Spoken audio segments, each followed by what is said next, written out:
Welcome, friends. I'm so glad you could be here with me today.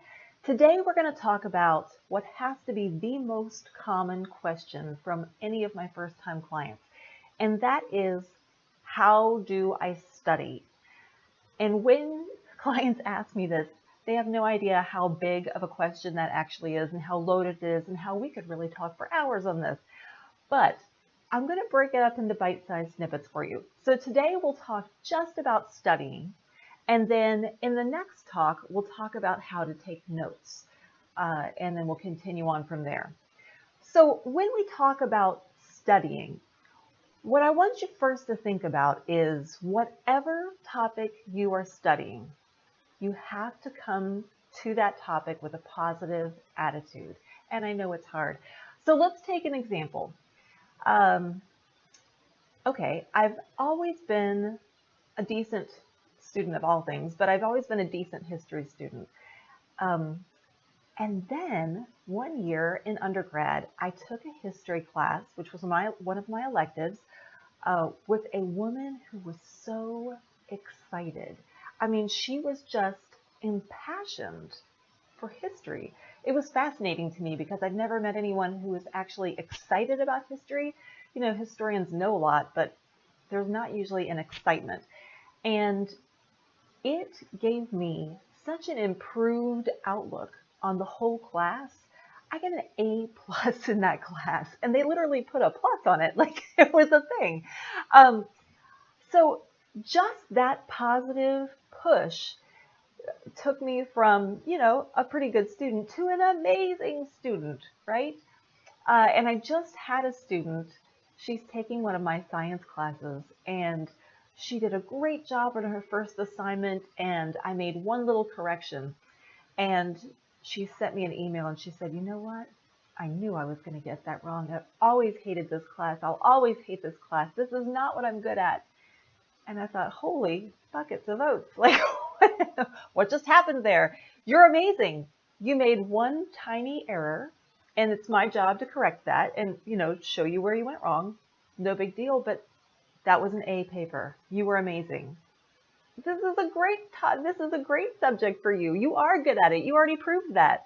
But instead of seeing the positive, she was already onto the tiny little negative pebble that I left for her. So make sure whatever it is, focus on the positive. Find something about that topic. If it's not the teacher, maybe it's your classmates you enjoy in that class.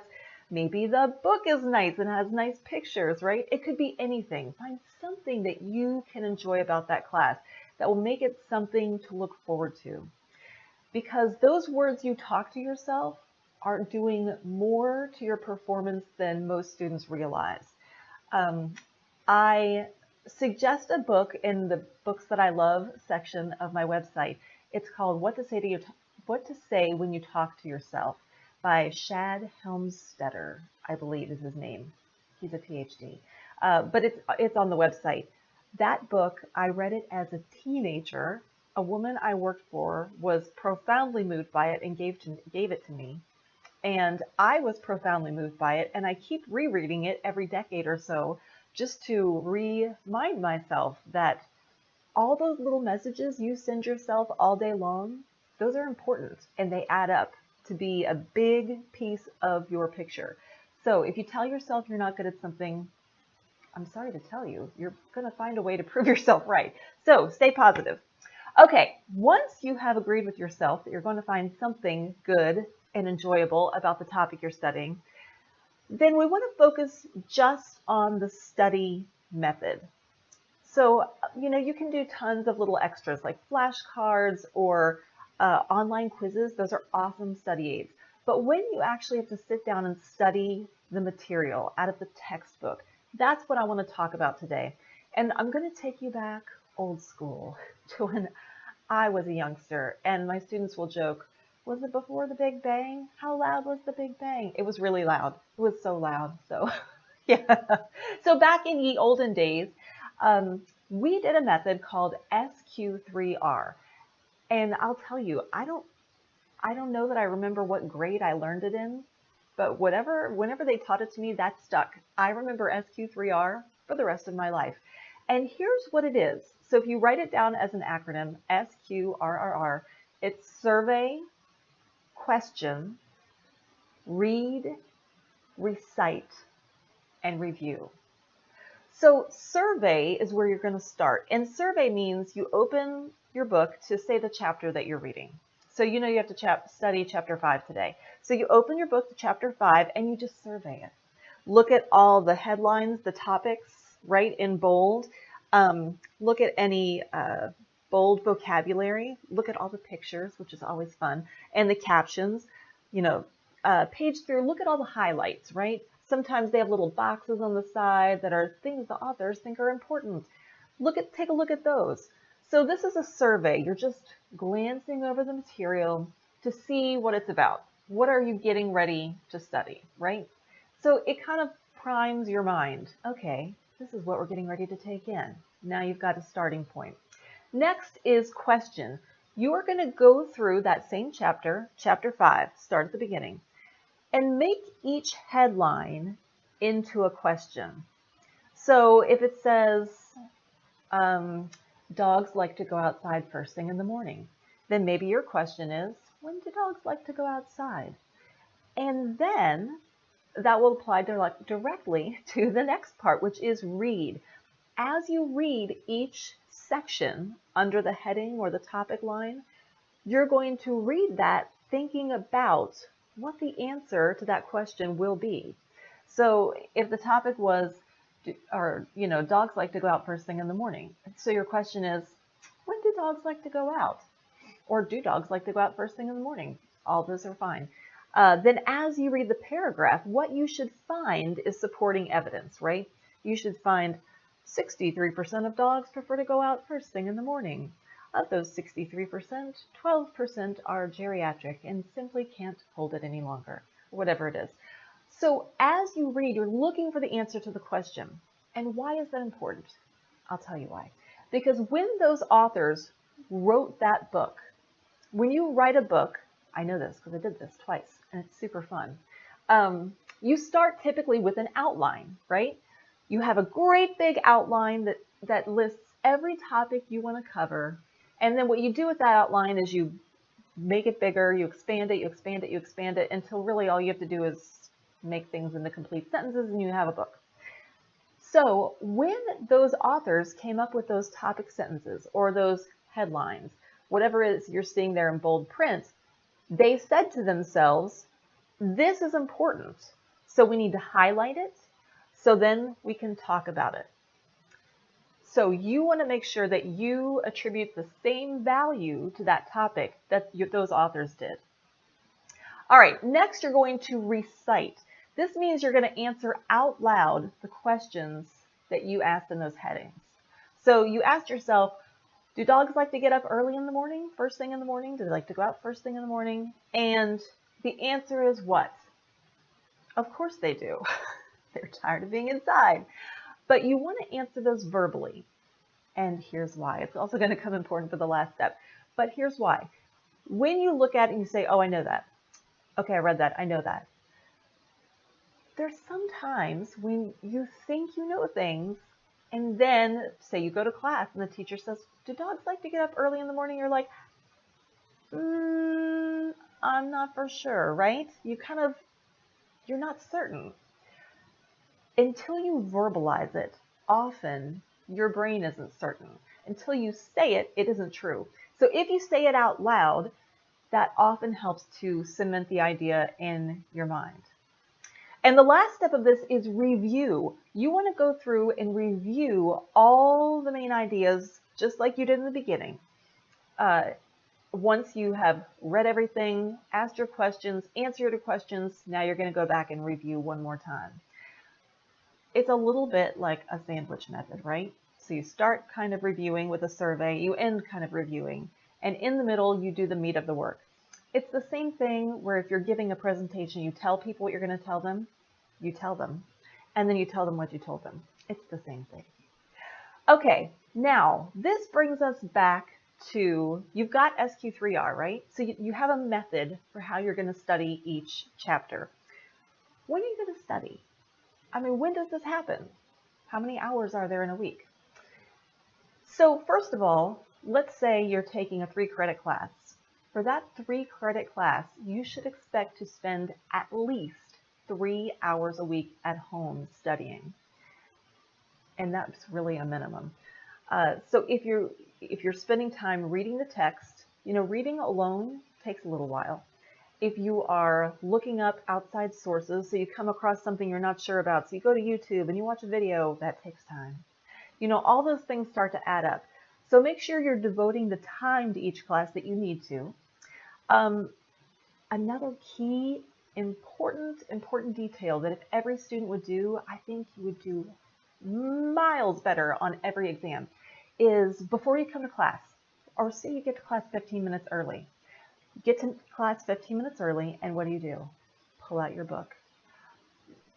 All you have to do is preview what you're going to be studying that day.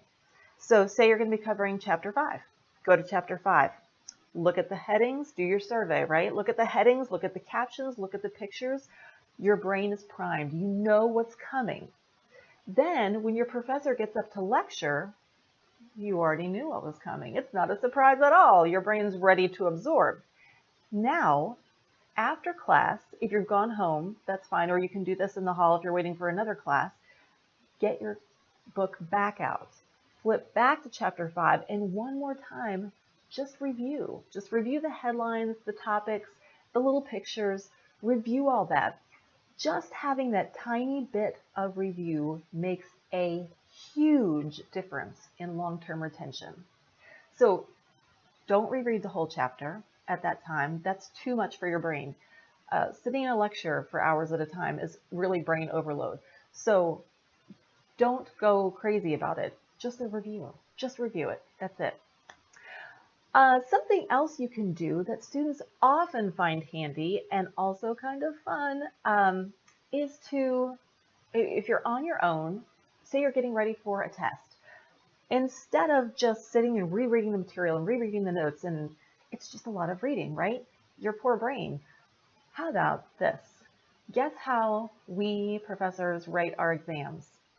We sit, we look at the material, we pick out the stuff that's important, and we write a question. And if it's multiple guess, then we have to figure out answers, right? You do the same thing. Pretend that you are the professor. Look, and half of you just went, oh, but it's true. It makes a huge difference, and here's why. Pretend you're the instructor.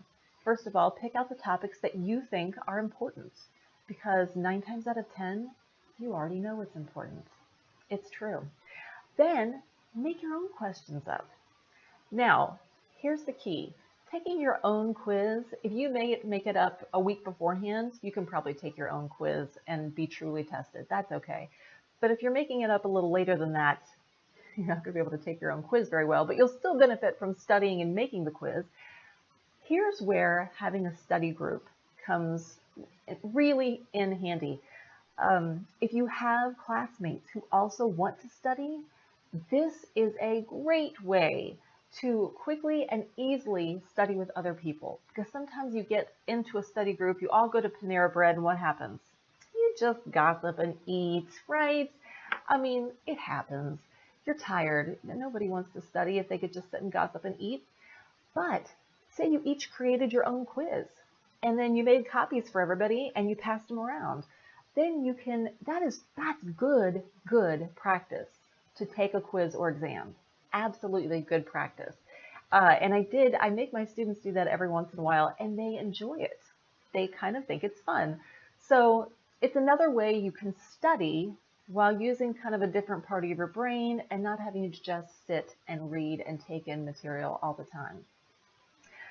So also really quickly, I just want to highlight a few other things that are important for your overall school mental health.